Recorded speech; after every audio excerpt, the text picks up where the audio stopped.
Welcome back. Well, let's focus on Jindal Stainless. Then the company reported actually a good set of numbers. It was a little bit better than what the street was working with, because in spite of realizations being a little bit weak, that's where the stock started off in the red, but it's recovered considerably. To understand what's the way ahead, Mr. Anurag Mantri, who is the Executive Director and the Group CFO, joins us on the show. Hi, Mr. Mantri. Thanks a lot for speaking to us here on CNBC TV 18. Let's get the two big numbers out of the way. Now, in the first quarter, the volume growth is around 5%. Earlier, you were guiding, I think, for around a 20% volume growth. So do you stick to that? Point number one. Point number two is on the EBITDA per ton. There has been an improvement on a sequential basis, and you had hinted about that as well. But from around 17,000, do we see it move to around 20,000, which you were doing earlier? So thanks, Nigel. So on the volume growth side, 5%, you are right that. But if you see, we did a best ever sales, highest ever sales in this quarter. So overall, the volume we are seeing, because domestic demand has continued to be strong, and especially in the newer sector, we are seeing a good demand traction. With this, we are expecting that we should be able to achieve the almost 20% of the volume growth in this financial year. This is just a quarter, because and it will also depend on how the export market unfolds at the end of the year, which is H2, which we were expecting. But overall, at this moment, we are okay with the guidance of around 20% of the volume growth for the full year. We are seeing a good traction. If you see, the volume sequentially have increased in this quarter. On your second question, was on in terms of the EBITDA per ton, right? Now, EBITDA per ton, there's obviously last quarter was we have seen obviously the improvement, because if you see quarter 4 was more an exception, I would say, because of consistent fall in the nickel for 9 months, and just preceding the 3 months, it was the sharp fall, which had some of the value inventory valuation adjustment, as well as the sentimental demand adjustment played in the Q4.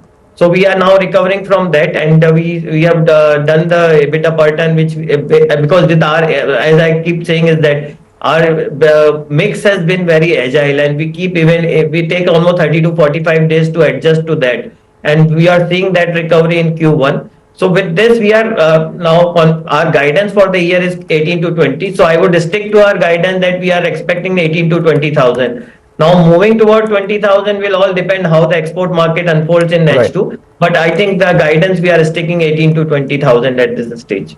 So let's talk about the export market itself and the JUSL EBITDA. On exports, it's down from what, 17% to about 10%. Mr.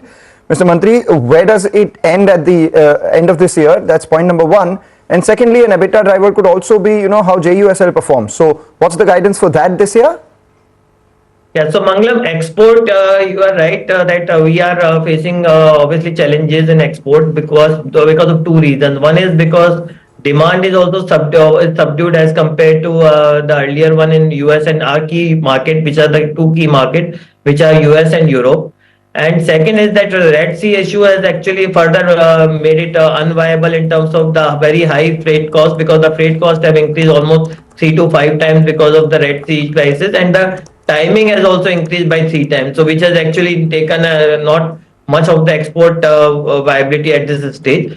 But we are expecting the Europe is showing some of the uptake, and US probably maybe showing some. We expect that post US election, we should see some of the uptake in at least at the end of the quarter 3 and quarter 4 onwards.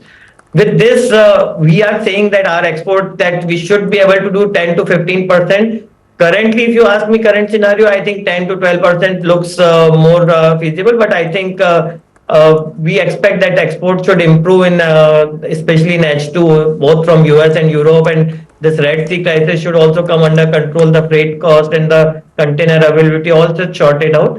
If that happens, I think 10 to 15% we should be able to target our export mix. JUSL EBITDA, you asked me about JUSL EBITDA. What is your question on JUSL EBITDA? Yeah, what is the absolute EBITDA?